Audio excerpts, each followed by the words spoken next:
Babe, after the wedding, we're moving into your condo and renting mine out to pay my mom's debt. It's already decided.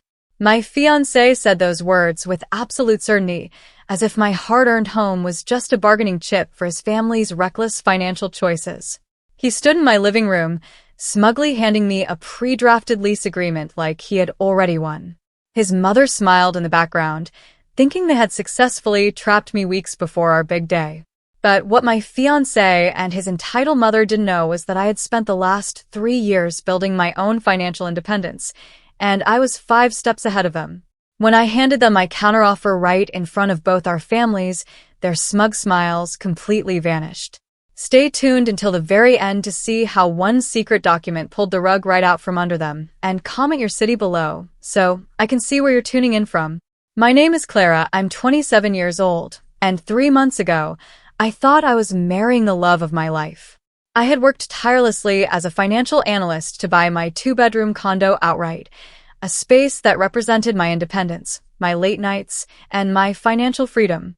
Mark knew how much that home meant to me, or at least I thought he did. The night of our engagement party, after the last guest had left, Mark poured 2 glasses of wine. I expected a quiet, romantic moment to celebrate our future. Instead, he set a manila folder on my kitchen counter, pushed it toward me, and looked me dead in the eye. Babe, after the wedding, we're moving into your condo and renting mine out to pay my mom's car loan, he declared. His voice was completely devoid of hesitation, as if he were presenting a routine business update rather than appending my life. It's already decided. It just makes the most sense for the family. In the background, his mother, Brenda, was sitting on my couch, pretending to scroll through her phone with a faint, victorious smirk on her face. They hadn't just discussed this. They had planned it behind my back. They viewed my hard-earned home as nothing more than an asset to bail Brenda out of her endless debt. I felt a cold chill run down my spine, but I didn't yell. I smiled softly, nodded, and bought myself time because I was already 5 steps ahead. To understand how Mark had the nerve to demand my home, you have to understand the toxic dynamic between him and his mother, Brenda. For as long as I'd known Mark, Brenda viewed her son not as an independent adult, but as her personal ATM. Brenda lived far beyond her means. Designer handbags, lease upgrades every 2 years, and luxury vacations she couldn't afford. And whenever the bills came due, she'd turn on the waterworks, guilt-tripping Mark into covering her mess. Mark, desperate for her approval, always obliged. He called it taking care of family. I called it enabling a lifestyle built on financial quicksand. The morning after our engagement party, I decided to do a little digging. Mark and I had discussed merging our lives, but we hadn't combined our finances yet. I used my background as a financial analyst to pull property records and title deeds, public information anyone could access if they knew where to look. What I found made my blood run cold. Mark had always bragged about buying his condo independently at 25. But the title told a completely different story. Brenda was listed as a co-owner. Not only that, but Mark had taken out a secondary line of credit against his property 2 years ago, a loan he'd used to pay off Brenda's mounting credit card debt and her sports car. His condo wasn't an investment asset. It was heavily leveraged, barely floating above water, and tied directly to his mother's reckless spending. Moving into my paid-off condo and renting his out wasn't just a convenient idea for them. It was a desperate attempt to rescue Mark from drowning in his mother's bad decisions. They were planning a complete financial takeover, and our upcoming wedding was their golden ticket. Over the next few days, the tension inside my condo grew suffocating. Rather than waiting for us to talk things through, Mark moved forward with his plan as if my consent was guaranteed. While making coffee on Tuesday morning, I happened to glance at his open laptop on the dining table. My heart dropped. He had already created a rental listing for his condo on 3 different real estate platforms, complete with professional photos and a target move-in date just 2 weeks after our wedding. Below the listing, a draft email to his mother read, "Don't worry, Mom. The rent for my place will cover your car payment every month. Clara's place is completely paid off, so we won't have any housing expenses anyway." He was dividing up my assets before we'd even said I do. That evening, I sat Mark down on the couch. I kept my tone completely level. Mark, I saw the rental listing. We haven't agreed on moving into my place, let alone using your rental income for your mother's car loan. My condo is my private property, and I'm not comfortable turning it into our primary residence under these conditions. Mark's face instantly darkened. He didn't offer an apology or an explanation. Instead, he turned to gaslighting. Clara, are you serious right now? We're about to be married. What's mine is yours, and what's yours is ours. Why are you being so selfish? My mom is struggling, and you're sitting on a free home refusing to help family. He was trying to make me feel like the villain for protecting what was mine. I didn't argue or raise my voice. I simply nodded, let him believe his guilt trip had worked, and quietly called my real estate attorney the next morning. My attorney, Sarah, didn't hold back when I laid out the situation in her office the following afternoon. After reviewing the title deeds and financial history I'd gathered, she shook her head. Clara, if you walk down the aisle without a bulletproof legal agreement, his mother's debt could easily become your burden. In this state, commingling your premarital property or using your home to absorb his living costs gives him grounds to claim equity later. Sarah helped me construct a two-part strategy, a comprehensive prenuptial agreement paired with a strict asset protection clause.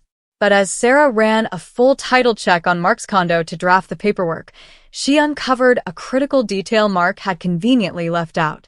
The secondary line of credit he had taken out for his mother wasn't just tied to his condo. It contained a cross-collateralization clause linked to his primary bank accounts. If he defaulted or if his rental income dried up, the bank had the immediate right to freeze his accounts and seize any joint funds he held with his future spouse. Mark wasn't just asking me to share a home. He was setting up a legal pipeline that would allow his family's bad debt to siphon money straight from my life savings the moment our names were joined on a marriage certificate. 2 days later, Mark and Brenda invited me to dinner, bringing along a printed copy of his own draft agreement. They were smug, completely convinced they had backed me into a corner through guilt and pressure. We just want to make sure everyone is protected, Clara, Brenda said with a sweet, artificial smile. I couldn't agree more, I replied, smoothly taking their paper and sliding my attorney's formal counterproposal across the table. The night of our formal rehearsal dinner, both of our families gathered at an upscale downtown restaurant. The mood was celebratory, filled with clinking wine glasses and laughter. But Brenda couldn't resist marking her territory before the main course was even served. She stood up, holding her glass high, tapping it with a spoon to command the room's attention. I'd like to make a special toast, Brenda announced, her voice echoing across the private dining room. To my wonderful future daughter-in-law, Clara. She has shown such incredible family values by offering her condo to us, allowing Mark to rent out his place, so my financial burdens are taken care of. It proves that family always comes first. Mark sat beside me with a triumphant, self-satisfied grin, assuming that public pressure would force me to smile, nod, and play along. Instead, I stood up, picked up my handbag, and smoothed my dress. Thank you, Brenda. But since we're speaking openly about our living arrangements in front of everyone, I think this is the perfect time to finalize the details. I reached into my bag and pulled out a clean manila folder containing the legal documents Sarah had drafted, setting it directly on the center of the table. This is my counterproposal, I said, my voice calm, clear, and loud enough for every single guest to hear. It outlines 2 choices. Option 1. Mark sells his own condo immediately to clear his mother's debt, and we sign a strict prenuptial agreement keeping my fully paid-off home completely separate with 0 marital claim. Option 2. Mark assumes total personal responsibility for his mother's financial liabilities, and my name, my savings, and my property remain 100% legally untouched. The room fell dead silent. My parents looked on with quiet pride, while Mark's father looked like he'd been hit by a truck. Mark's smug expression instantly shattered, replaced by sheer shock as he stared at the legal documents sitting between our dinner plates. Brenda's face flushed bright red, the artificial sweetness completely evaporating as she realized their plan had been exposed. What is the meaning of this, Clara? Mark hissed, leaning across the table, his voice trembling with anger. You're trying to humiliate me in front of my entire family. No, Mark, I replied, my voice steady and unwavering. You tried to exploit me, behind my back, to clean up a mess you didn't have the courage to address. Brenda slammed her hands on the table, tears of outrage welling in her eyes. You cold, calculating little girl. After everything we've done to welcome you into this family, you treat us like criminals?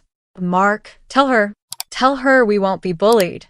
Mark glared at me, his eyes burning with resentment as he realized his leverage was completely gone. If you don't tear up those papers right now and agree to our original plan, this wedding is off. I won't marry someone who doesn't trust me. He expected me to panic, to cry, to beg for his forgiveness. Instead, I took a slow, deep breath, reached down, and unclasped the diamond ring from my left ring finger. I placed it gently on top of the prenuptial agreement in front of him. Then the wedding is off, I said softly. My home, my future, and my self-respect are not up for negotiation. Please leave my property and don't contact me again. Without waiting for another word, I picked up my handbag, turned my back on their stunned faces, and walked out of the restaurant. In the weeks that followed, the fallout was swift. I canceled the wedding venue, reclaimed all my deposits, and changed the locks on my condo. Mark tried calling me repeatedly from different numbers, alternating between furious rants and desperate pleas, but I blocked him on every platform. Without my condo as a financial safety net, his plan imploded. He was forced to sell his own condo at a loss to pay off his mother's debts and cover the bank's cross-collateralized demands. Last I heard, Mark had moved back into Brenda's small apartment, both of them trapped in the very financial mess they tried to dump on me. Meanwhile, I saved my home, my hard-earned peace, and my future. Standing up for myself wasn't easy, but walking away from a life of financial exploitation was the best decision I ever made. Now, I'd love to hear from you. What would you have done if you found yourself in my shoes? Would you have given him a second chance, or walked away like I did? Comment your thoughts below, and let me know which city you're watching from today.